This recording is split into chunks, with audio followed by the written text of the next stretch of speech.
Welcome to our second episode of Guerrilla Journalism. Now, one of the main pillars of this program is going to be to take a look at new technologies. And today we're going to do the first of these sorts of episodes, looking at 360-degree video. Now, 360-degree video is beginning to be used by some major news organizations in the last year or two. It's a very much a transformative technology, but still journalists aren't quite sure how to use it yet. Our guest is Taylor Nakagawa. He is a budding multimedia journalist and also a student at the University of Missouri. He's working together with the AP and others to try to develop ideas about the best practices for the use of 360-degree video by journalists. Here are some excerpts from our interview. Many video journalists are having trouble trying to figure out how to use 360-degree video in the best way. Generally speaking, what would you say to them? If you treat 360 video like flat screen video, you're never going to get the fullest potential from it at all. But I think if you treat it not as an extension of flat screen video, but as an entirely new approach of doing video journalism as a whole, I feel like journalists are going to challenge themselves to not only create engaging scenes, but to use their knowledge of a setting, use their knowledge of a subjects to create a scene that is more actively engaged. In that sense, it seems that 360-degree video will form a new niche within journalism, but it's not really going to replace conventional video journalism. 360 video stories aren't going to take this big, wide range scope that a lot of print stories or a lot of documentary stories can take. They're not going to take healthcare, for example, something that isn't very visual at all, and try and make a 360 video story about it. They're going to take something that is very actively engaging, is going to take characters that are willing to talk about their environments first along with their story. So what really is the advantage of 360-degree video? What is it adding? Giving the user time to look around and truly experience a location rather than giving them a bunch of different scenes where they won't have the time to spend in that environment is truly important.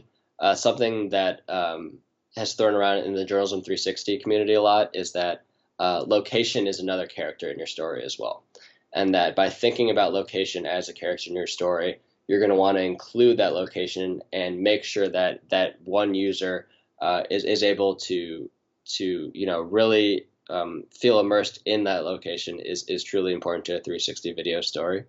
When should journalists think about putting away their conventional video cameras and take up a 360-degree video camera?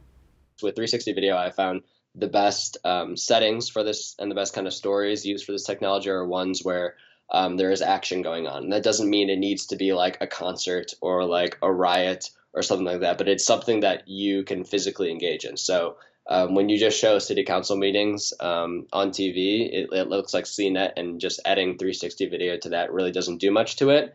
And so what I've found is that you need to find events or people or a topic that is enhanced by using 360 video to it.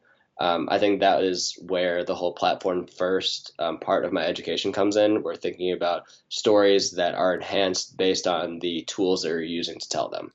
Can you give us an example of 360-degree video which is used very well? A scene in 360 video that is often most effective that I see a lot really is in sports. Instead of just showing 360 video from the stands where the majority of fans would be able to see a game, you take them inside the locker room with the players. You take them in the tunnel before the players run out onto the field. You run out actually with the players onto the field. And these are all scenes that the normal citizen would not have access to. One of the major techniques of conventional video is that the editors and the cameramen try to draw the viewer's attention to certain details and certain aspects in order to move along the story. But in 360-degree video, it seems like it's quite easy for the viewer's attention to wander. What can be done about that? From a storytelling point of view, the producers of these pieces of journalism need to give some type of direction in the setting. And I found the best way to do that is to simply add text on screen to either guide you in certain ways. I've seen arrows that have been pointing in different ways. I think that the best example of that is this one short piece from Disney that tries to take you through the opening scene of The Lion King, and it directs you in certain ways so that you're looking at certain parts of the stage or certain pieces that are going on. And I also think that doing interviews where you have the person in a setting telling you, hey, look over here, this is what's happening over here. Look over here, this is what's happening over here. I think that those kind of micro documentary techniques where the journalist has the ability and the time to really set up scenes in a way that will guide a user through, I think those are some ways to overcome that kind of fear that, maybe the user that this is intended to will never actually see the story that's happening in front of them. When filming in 360 degrees, there's really no such thing as being behind the camera as there was in the past. So, what is the journalist themselves supposed to be doing? Yeah, the role of the journalist is probably another highly contested topic of my whole research as well. I've seen stories where there aren't any journalists at all, and it's just interview based, text on screen, graphics like we were talking about that drive the story. I've seen stories where the focus is on the journalist solely. I think a lot of really good 360 video stories, and my personal favorite 360 video story is the Fight for Fallujah from the New York Times. That entire story is told through the eyes of a journalist, and I think that along with trying to educate the viewers about what's going on in Fallujah and how Iraqi soldiers are working with U.S. soldiers to fight ISIS, it also brings about this really empathetic feeling for what it's like to be a war correspondent as well. There are some very special technical challenges and difficulties about working in 360-degree video, are there not? Especially when you're trying to shoot in like 4K video and make it super crisp and have a lot of depth to it. If one camera breaks in that entire rig, the entire shot's ruined. The batteries for these cameras, only last for a certain amount of time, whereas a DSLR will last for hours.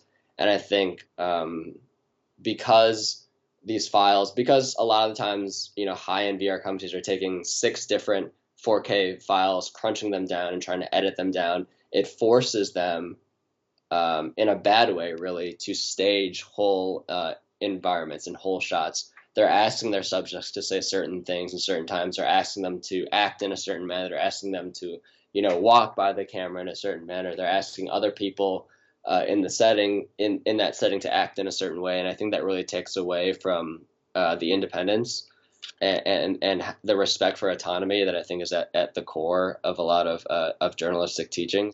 What do you see as the next developments coming along that may begin to bridge the current era of 360-degree video with full virtual reality journalism? I think that the next step of 360 video, where it really crosses into something that is truly virtual reality, is photo and videogrammetry, which is like the ability to scan whole areas and build 3D models where somebody can actually do what is happening right now in this animation field of virtual reality in a real world captured environment. Both 360-degree video as well as virtual reality are definitely topics that we will be returning to again within this show, Guerrilla Journalism. It's something which is developing quickly, and we expect a lot of changes in the months and years ahead. Thank you for joining us.